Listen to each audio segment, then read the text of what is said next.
I never thought silence could be so loud. Until my daughter stopped calling me. At first, I told myself she was busy building her life. I did not want to be the kind of mother who demanded attention or made her feel guilty. I believed love meant giving space, so I waited. Days, then weeks, then months. Each time I picked up my phone, I hoped to see her name light up the screen. But it never did. Slowly, that hope began to feel heavy in my chest, like something unfinished, something I could not reach. I remember the first birthday she missed.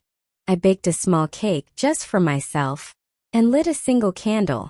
I sat at the kitchen table, listening to the quiet hum of the refrigerator, and I tried to smile at the memories of her childhood, when she used to blow out candles with so much excitement. I told myself it was just one day. But deep inside, I felt a crack forming in a place I had always believed was strong. As the years passed, the silence stretched longer than I ever imagined possible. Holidays came and went. I watched other families gather, laugh, share stories while I sat quietly pretending I was fine. I stopped asking friends about their children because it reminded me of what I no longer had access to.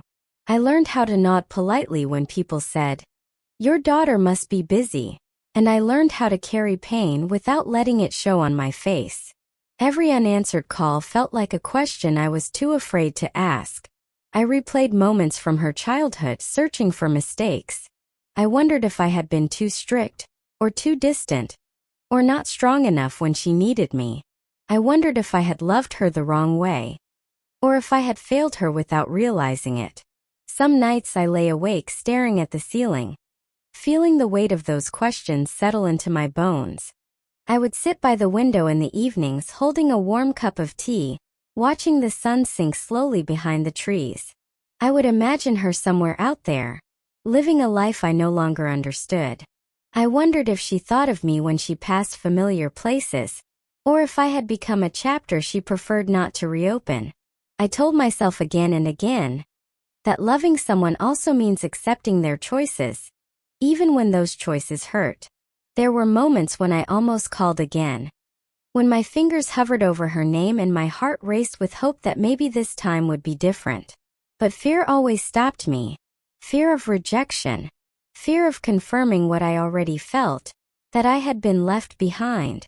So instead, I learned how to fill my days with small routines: cooking, reading, tending to my home, pretending that the silence did not echo in every room. I kept her childhood photos neatly arranged on a shelf, dusting them gently as if they were fragile pieces of my heart, frozen in time. I would smile at her younger face, full of innocence and curiosity, and whisper quiet prayers, hoping she was safe, hoping she was happy, hoping she knew that no matter how much time passed, my door and my heart remained open. Years went by this way, quietly, painfully, and without answers, until one ordinary afternoon when everything changed. I was folding laundry when my phone rang. For a moment I almost ignored it out of habit.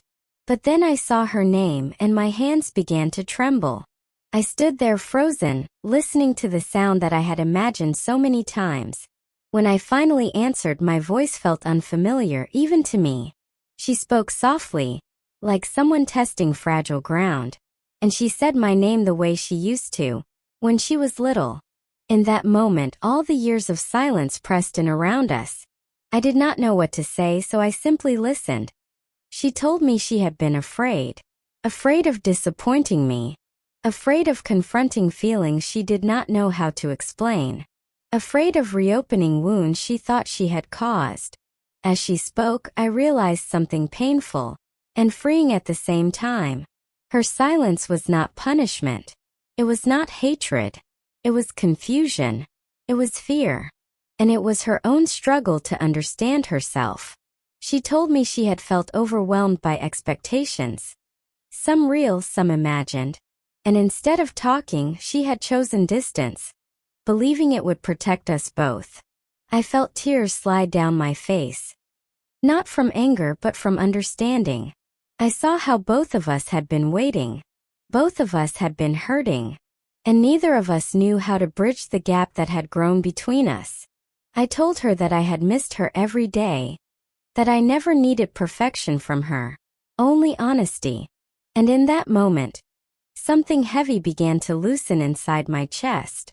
We talked for hours about things we had avoided for years, about misunderstandings, unspoken fears, and the quiet assumptions that had shaped our distance. I learned that she had carried guilt alongside her silence, and that she had believed I was stronger without her burden. I told her that strength does not mean absence, and that love does not fade, simply because time passes. When the call ended, I sat quietly, letting the stillness settle around me. For the first time in years, it did not feel empty. It felt peaceful, like the beginning of something new. Not a return to what once was, but a step forward, into something gentler, something more honest. In the days that followed, we spoke again and again. Slowly, carefully, learning how to be present in each other's lives in a new way. I did not rush her, and she did not pull away. We both learned that healing does not happen all at once. It happens in small moments, in shared laughter, in quiet understanding, and in the courage to speak, even when the words feel fragile. I realize that love is not measured by how often someone calls or how close they live to us, but by the willingness to return and to try again. I learned that letting go does not always mean losing someone. Sometimes it means trusting them enough to find their way back. Now, when I sit by the window in the evenings, I no longer feel the ache of waiting. I feel gratitude for the lessons silence taught me. Patience, compassion, and the strength to love without holding too tightly. I know there may still be moments of distance, moments of misunderstanding, but I also know that love built on understanding can withstand even the longest silence. This is what my daughter's silence taught me: that healing begins when we listen, that love grows when we release fear, and that sometimes the space between us is not the end of the story, but the place where understanding begins.